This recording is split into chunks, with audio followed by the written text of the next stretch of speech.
Channel crossings, Kamal, have hit 10,000. Not quite smashing the gangs, is it?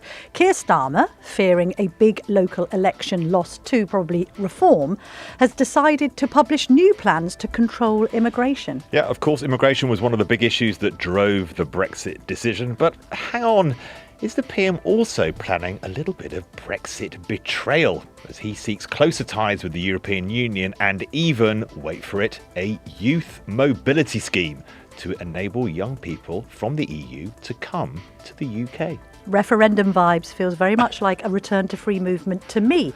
And of course, he's also planning to give away some of our hard fought for fishing rights. Who better to navigate us through these choppy waters than Boris Johnson's Brexit captain? Let's call you Lord Frost. Great to be here. Thank you. We don't really know how many people were coming in that pre-Brexit period either. The only fact we know is that we thought there were 3 million European citizens here. Actually, it turned out there were over 6 million. Welcome to two very big connected issues, the security of our borders and our relationship with the EU. Small boats crossing the channel have hit 10,000. We didn't hit that number last year until a month later. So Keir Starmer's plans that he was going to sort out these boat crossings haven't come to fruition. But also, coming down the track next month is a big EU summit where the government has said it wants to reset relations with the EU, mostly on trade. I think the big issue for the government here is there are two things pulling in completely different directions.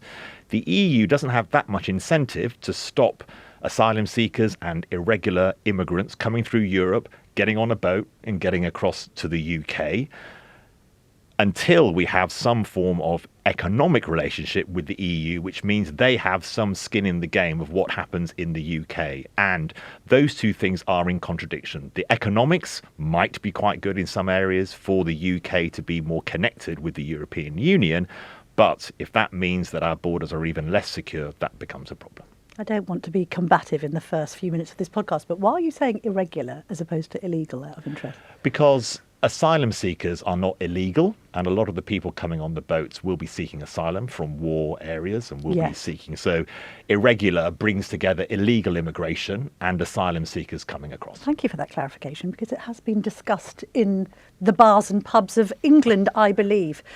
Lord Frost, let's just talk about the basic numbers, because what is interesting and why you are pertinent to this conversation is the changes that happened with Brexit were meant to take back control of our borders.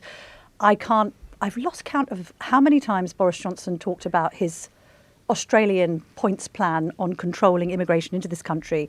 And yet you look at all of the graphs of the channel crossings and they have gone up exponentially. Can I use that mathematically? Is that the right term to use? I don't think it's exponential, but yes, they've gone up rapidly. Rapid rises in the amounts of people coming over here in dinghies to the UK. I think there's a greater perception now that we've lost control of our borders than there actually was when we were all considering the referendum in 2016. What do you think? I think that's right. I think it's both. In one way, it's correct, and it's certainly the perception. The frustration is that we do have control for legal migration. The government does have the power to set terms for visas for everybody who comes here. It's just chosen to be extremely generous. And, unfortunately, Boris Johnson started that off. The Sunak government, if anything, sort of loosened it even further. And it's only really belatedly that everybody's worked out that hundreds of thousands of people coming probably isn't a good idea. We could change that pretty well overnight, but no government has wanted to so far. Before we get on to that, can you just give us the truth about Johnson and immigration? Because he talked a good game on controlling the borders and taking back control. He was intensely relaxed about mass migration to the UK, wasn't he? I don't know whether he was... I think he was relaxed about immigration up to a point. I don't know that he's relaxed or would have been relaxed, is relaxed about the numbers that we've seen. I think there was, I think part of the reason it happened was a bit of nervousness about the post-COVID economy and what was going on. I think more reprehensible is the failure to correct it later in 22 and 23 when it was obvious what was going wrong.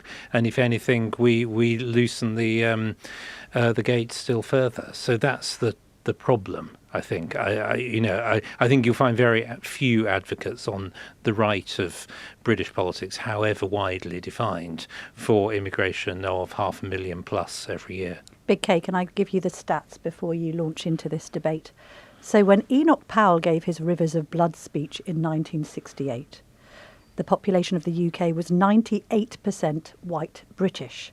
Between 1945 and 1995, net migration was less than 1 million. In the 30 years since 1995, 8 million people have come into the UK. And for a bit more recent context, 5 million people have been given visas since 2019. That represents 8% of the population. I think Lord Frost is absolutely right. People connected the Brexit vote with securing our borders, and the numbers went absolutely in the opposite direction. And I remember I did a documentary for the BBC when I was economics editor on the Brexit referendum, and travelling around particularly very strong Brexit areas. I went to Rotherham, and a young woman I spoke to there who voted Brexit said that it wasn't only to control immigration from the European Union, it was to control all immigration. And it seems odd to me that politically, no governments, whether, as you say, Lord Frost, under Boris Johnson and then Rishi Sunak and now Keir Starmer, have made that connection. So this is why there is this contradiction between, on the one hand, we must control our borders, and on the other, we must have closer alliances with the EU, because the EU, one of its fundamental tenets, principles, is freedom of movement, and that has been part of the problem. They are having the very similar battles inside the European Union around controlling immigration, and the danger with what Keir Starmer is doing, flirting with the EU because he is very pro-EU, is that he simply opens up the same problems we faced pre the Brexit referendum. But Lord Frost, I wonder if I could ask you, just on that first answer you gave, what could the government do overnight which could control these numbers? Well, we can set the terms for any visas for people to come into the UK, whether it's working visas. We can control the number of occupations that attract visas. We can make it very difficult to bring in families. We can reduce the number of students even further. We can do all of those things because we set the terms, and we just have chosen to exercise those terms in very generous ways. I do think it needs to be said, though, that everybody now focuses on the post-2020 figures because we are now counting everybody, whether they come from the EU or not, coming into the country. Before Brexit, we didn't really count people coming in from the EU in the same way because freedom of movement existed. And the truth is, we don't really know how many people were coming in that pre-Brexit period either. The only fact we know is that we thought there were 3 million European citizens here. Actually, it turned out there were over 6 million.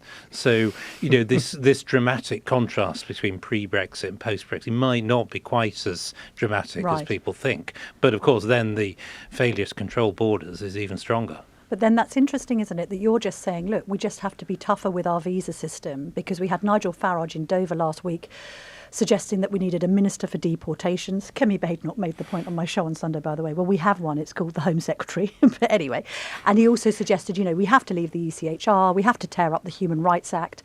We have to take back control of some of the legislation that's been keeping people in the country, as well as reforming the visa system. I mean, do you agree with Farage on those 2 points? Yeah, I do. And there are different sets of problems. We obviously need a deterrent to people coming over on boats. And at the moment, since the Rwanda scheme was scrapped, there isn't a deterrent. And it looks pretty easy to get into the country and be able to stay in the country if you come on a small boat at the moment. We also don't enforce, visa expiry. It's very easy just to disappear into the workforce in this country if you overstay your visa. That's another part of the problem, another reason why deportations are an important part of the solution. So we just got to get serious on this stuff, and it might well be painful and difficult and complicating the diversion of resources, but there are probably, people think, over 1 million people here illegally in this country. That can't be allowed to continue indefinitely. And also, we've had Starmer criticised at the weekend because of this plan to allow landlords to be paid 5 years' rent up front to house asylum seekers. Now, again, Pat McFadden, the I don't want to call him the Deputy Prime Minister because he isn't really, that's Angela Rayner, but kind of the Deputy Prime Minister, Pat McFadden, the Chancellor of the Duchy of Lancaster is his official title, sort of made the point, well, we've always done this, we've always paid landlords and we're trying to get people out of migrant hotels and all the rest of it. But how serious, in inverted commas, do you think this plan is, Kamal? I mean, again, we need to sort this out. So what do Labour come out with? A white paper. So the white paper plans to bring down legal migration. That's due to be unveiled in the weeks following the voting on Thursday in the local elections. That's expected to make it harder for foreign students who come to the UK on graduate visas to stay in the country through taking low-paid jobs such as healthcare roles, although you could argue, I suppose, that we need young people in low-paid healthcare roles because British people, in inverted commas, don't want to do those jobs. We had a crackdown previously, didn't we, on students coming in with family and bringing in family members. The document's also going to set out more stringent requirements for firms seeking to hire from overseas, and bosses who break employment law will be barred from hiring foreign workers, and requirements will be introduced to train existing workforces for roles often taken by workers from overseas. It all sounds quite familiar, this, and nothing sounds smashing about it. Just to be, I suppose, something which may work in the government's favour here, James Cleverly did bring in a whole suite of controls on visas, and it did start bringing down the numbers relatively rapidly. So there was a sort of incoherent period straight after COVID where we just thought restarting the economy is so essential to the UK out of COVID. We opened the doors and said people could come in and help with caring, health services, almost anything was just, we're able to do that. James Cleverly brings in controls. That does start bringing down the numbers quite rapidly. So there's probably a little further to go on that. I think the problem is, though, is that the voters are simply not convinced because, as you've pointed out, the numbers are just so out of kilter to the general trend up until the 1990s. And I don't think until politicians get us back to the trend numbers between the Second World War and 1995-2000, they will not be seen as being successful. I wanted to ask you, Lord Frost, in government, how much is there a separation of immigration and asylum seekers? Because the government has also, as you say, they've also announced that they want many more people who are staying in asylum hotels in the UK to move into private rented accommodation, and Reform has also raised this multiple occupancy housing. Often local communities are very, very uncomfortable with a number of these houses that have grown over the past few months. But on asylum seekers, you said very straightforwardly that on immigration, things could be done overnight. But on asylum seekers, that seems to be a major and separate problem that the government finds it very hard to deal with. I mean, it depends what you mean by asylum seekers. If we're talking about illegal arrivals, because actually I wouldn't quite agree with your definition of irregular and illegal immigration. I think if you arrive in the country, without permission, then you are an illegal immigrant. What you do when you arrive, maybe you claim asylum, maybe you do something else, I don't know. That is kind of irrelevant to the fact that you arrived illegally and you're an illegal immigrant in my terms. So I think what the asylum problem is a sort of subset of the bigger problem of the simple failure to control through all kinds of different routes, whether they're legal or illegal. And the problem in government is that they're so complex, they cross so many departments. It's very difficult for one minister really to oppose kind of a clear, coherent policy below the Prime Minister. And that's why you get these sort of messy policy outcomes, unintended consequences from policies that get taken, and the problem is simply never gripped. Now, deportations minister, whatever, okay, is no substitute for having a well thought through policy that you stick to for a number of years and try and bring down the numbers that way. And so far, as you rightly say, no party has really shown it wants to do that. Just to channel the sort of man and women on the Clapham omnibus, they may well think this. OK, when we had the Ukrainian visa scheme, we said we will take X amount of Ukrainians. We do expect them actually to go back once the war is over, by the way. We will take X amount of Hong Kongers. Can we have a system, particularly when it comes to people fleeing persecution, where we identify the countries where we will take people, provided we've done the checks and balances and vetting and all the rest of it, and we say, well, we'll take X amount from, say, Iran, X amount from the Yemen, X amount from Afghanistan, Gaza, wherever, And then unfortunately, at the end of that process, once we have put a cap on those numbers, that's it. I mean, that is the kind of safe and legal routes argument. Where that falls down for the left is they never put a cap on the numbers. People understand the need to grant people asylum in this country, but at some point you have to put a figure on it, Lord Frost. Or is this just crazy thinking that isn't even legally viable? No, I mean, you do have to do that. And as you rightly point out, we do it for Ukraine and Hong Kong and some other areas. The problem is that the Refugee Convention says that anybody who comes to this country and has a, quote, well-founded fear of persecution, we have to treat them as an asylum seeker. We have to assess their claim. And the problem is there are hundreds of millions of people in this world who could make such a claim if they could get to the UK. And if you're perceived as a soft touch on such claims, then there's a massive incentive to arrive outside those safe and legal routes from all the other countries in the world where you can establish such a claim. And that's the position we're in. There's a huge incentive to get here somehow, make the claim, and then it's very difficult to get people out of the country again. So, a safe and legal route for some countries, yes, it helps, but it doesn't deal with the rest of the problem, and that is the real problem.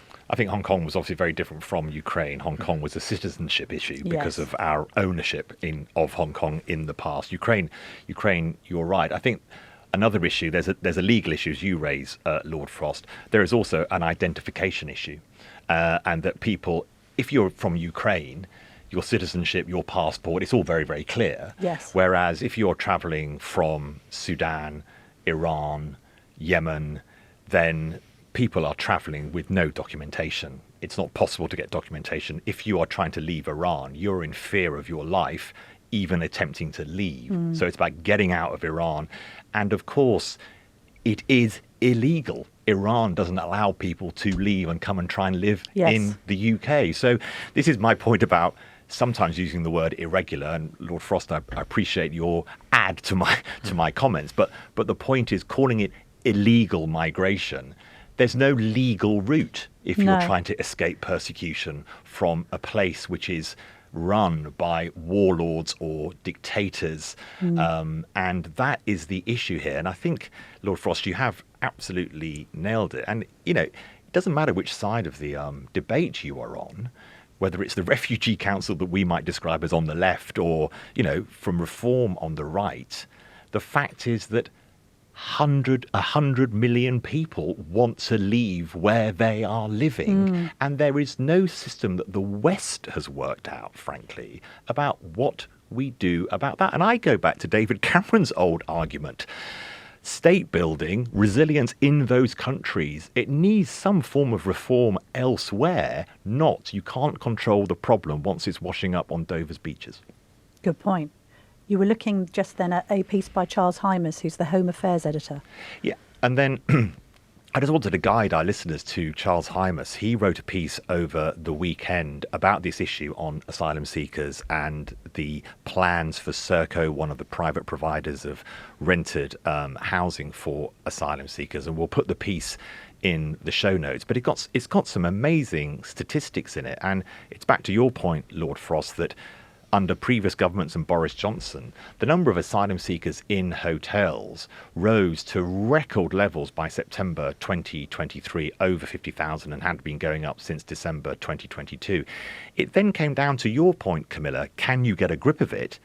Towards the end of the Sunak premiership, the numbers had come down pretty rapidly, and then they've started going up again now. So there must be some things that we can learn from the success, to an extent, on the hotels at least, that Rishi Sunak appeared to be having, presumably with James Cleverly, to tackle some of these issues. But the big issue underlying all this is many people are fleeing persecution around the world. And what do we do about that? Although not from Albania.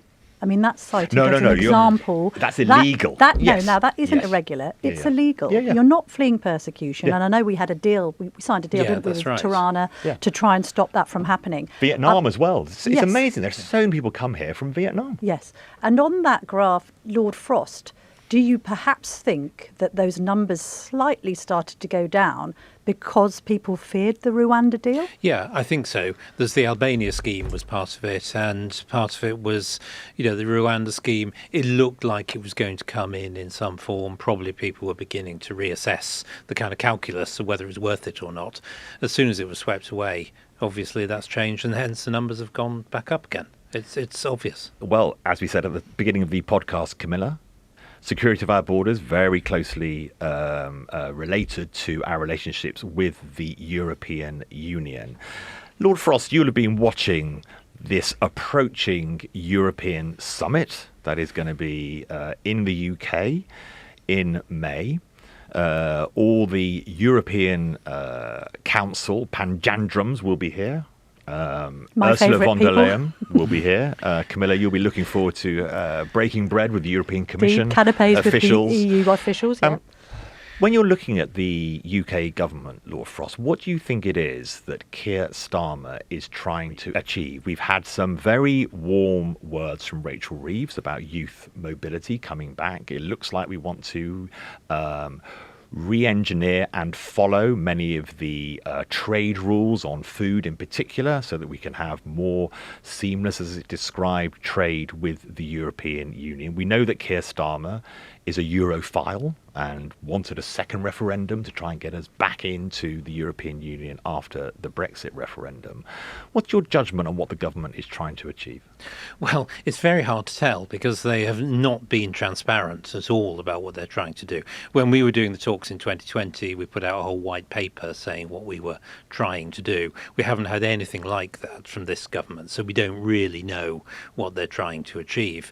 I also find it quite difficult to understand myself, I must say, what they're trying to do, because normally in a negotiation you have things that you want and you have things that you're prepared to concede to get to those things, and it doesn't seem to me that the government hasn't put on the table any of the things they ought actually to want out of this negotiation, and they've been ready to make all sorts of concessions on the EU's terms for things that they want. So, I just don't really understand how they're going out about this, and I think it's inevitable that it's going to be a really bad outcome for that reason. Yeah, I agree with you. I was discussing it with my father last night, and he was saying, well, what are we getting in return for all this? We're basically ticking this bingo card of EU requests.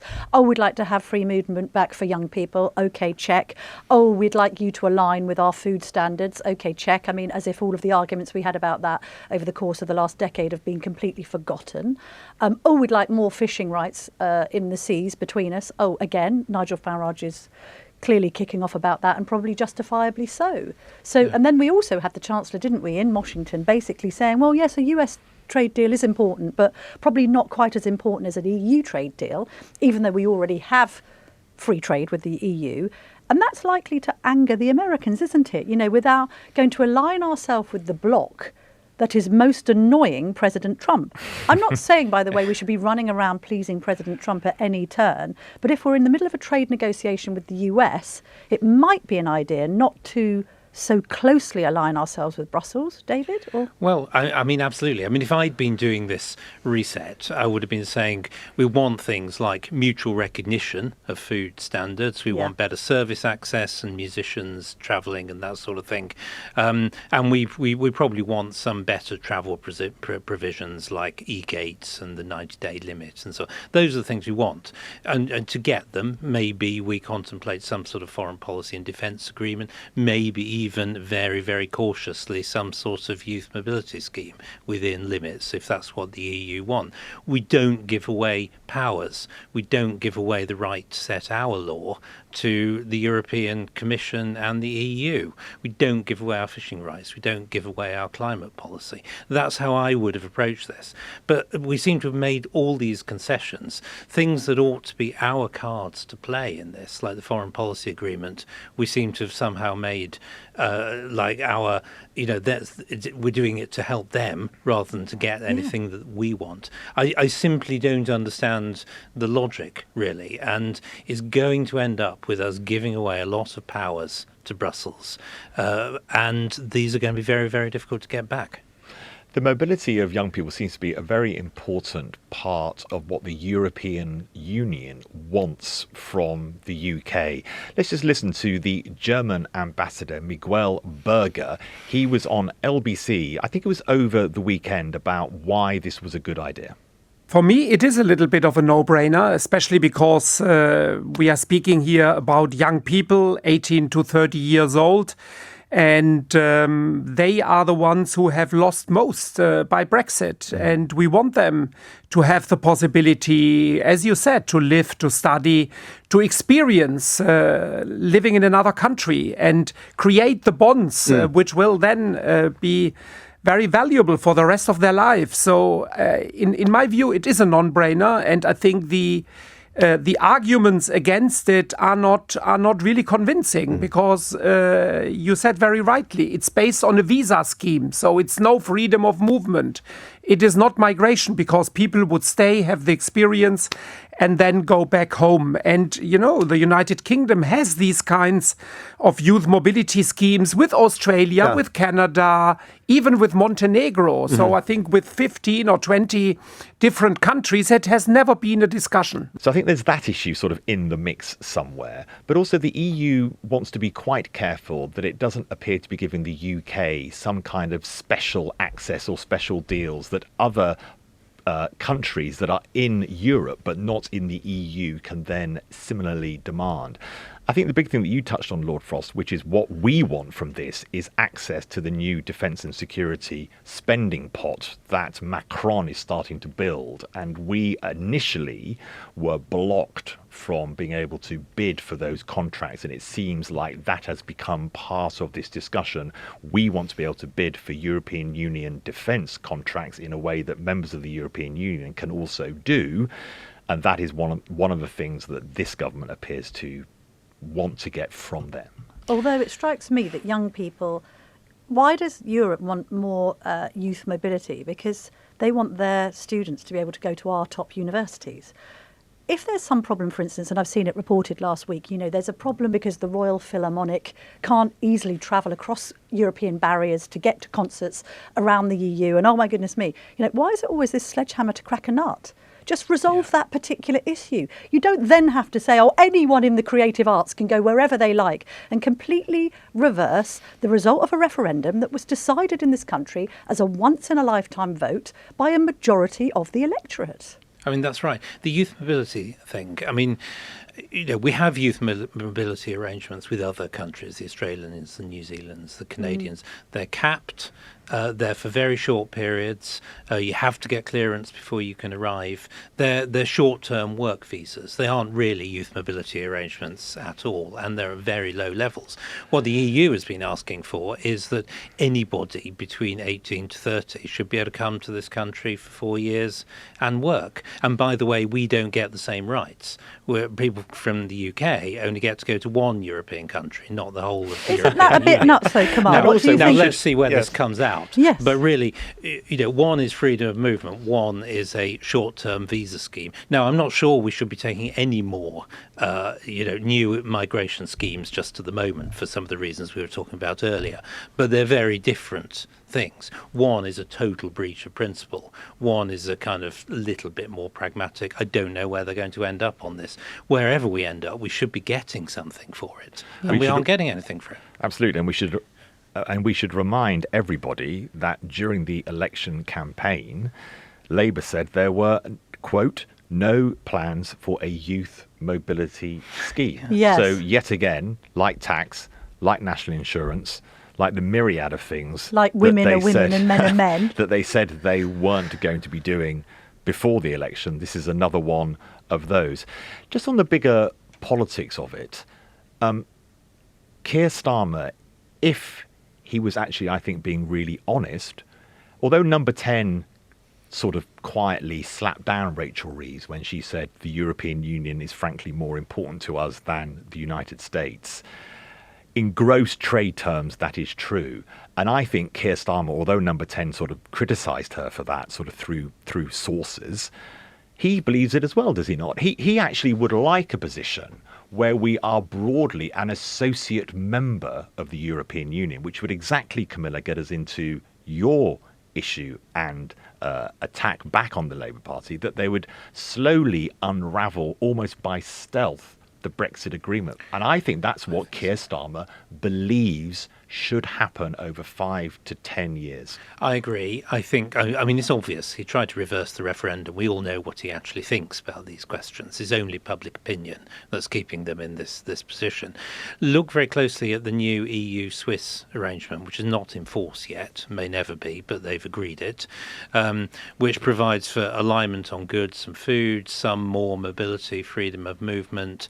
I think that is the model that Labour are looking for the UK as but well. isn't that the worst of both worlds? Yes. You know, take the rules. What do we used to say back in the day? We don't want to be a rule taker, we want to be a rule maker. It makes no yes. sense. I mean, our economy, Switzerland is obviously a much more successful economy, but it is a lot smaller and more narrowly based than ours, Yes. and it makes no sense to As you just say, give Camilla, away our rights. what this government will do is they will pick off issue by issue and they will give a little bit more on each issue. And it will end up. I went to Switzerland during the Brexit referendum campaign to just look at. Remember, the Swiss model was possibly going to be one of the models we would have. They've got something like, I think, Lord Frost, 125, 130 separate agreements with the European Union on how they trade with them. I wanted just to ask you as well. This debate won't just be about the May 19th summit. It won't just be about the new immigration figures, which come shortly after that, I think on May the 22nd.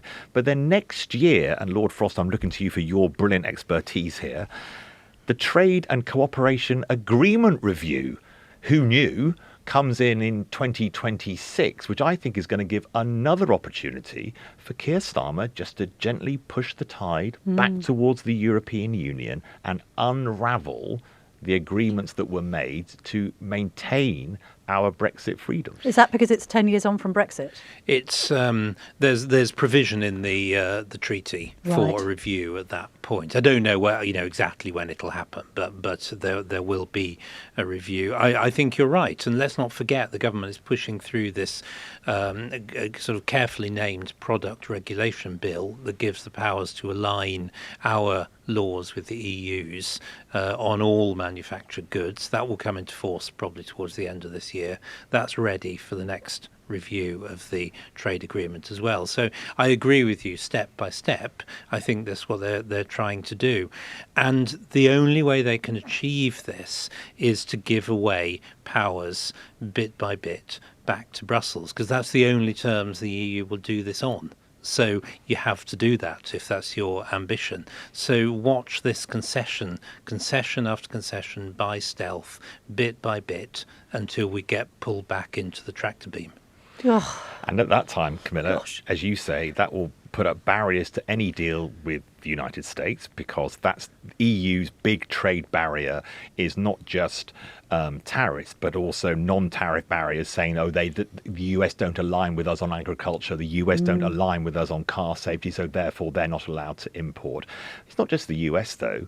We're trying to do a massive free trade deal with India. yes. And that will be confused by, as we pull back towards the European Union. What the UK should be doing is getting ourselves out of that mindset that our future is with low growth, low productivity, low entrepreneurialism, high levels of control Europe, or is it with more emerging economies where there is true growth, there is entrepreneurial spirit, and not in America, but certainly in emerging economies, a smaller state allowing private enterprise to drive wealth creation. And Keir Starmer just simply doesn't believe that. No, that's right. And it's true that the EU is the biggest in terms of bloc that we trade with, but in terms of growth and trend, the growth is coming elsewhere. It's coming in the US, it's coming in Asia, it's coming elsewhere. And actually our trade's been shifting away from the EU for the last 15, 20 years, and that's going to continue. That's where the growth is going to come from. And that's why it's so vital we don't give away control, so that we haven't lost these powers definitively and we can step back and do things differently. So one thing I actually want to hear in the next month or so is the Conservative Party and Kemi Badenoch saying that we will reverse any concession of powers. Any powers that are handed over to Brussels need to be taken back. Any new budget payments that we've agreed to should be stopped. We need to say that now, so we've got the moral authority when we come in, as I hope, in a few years' time, to do things differently. So we've got to be really clear about that. And reform too, actually. Well, I was going to say, Kemi Badenoch needs to say that before Nigel Farage, well, I would that's humbly right. suggest. I mean, probably people kind of assume it from reform, but Yes. I'm not sure I've actually heard them say it. So I'd feel happier if they actually said it at some point in the next couple of weeks. Lord Frost, always a delight to speak to you. Thank you very much indeed for joining us on the Daily Tea today. Thank you.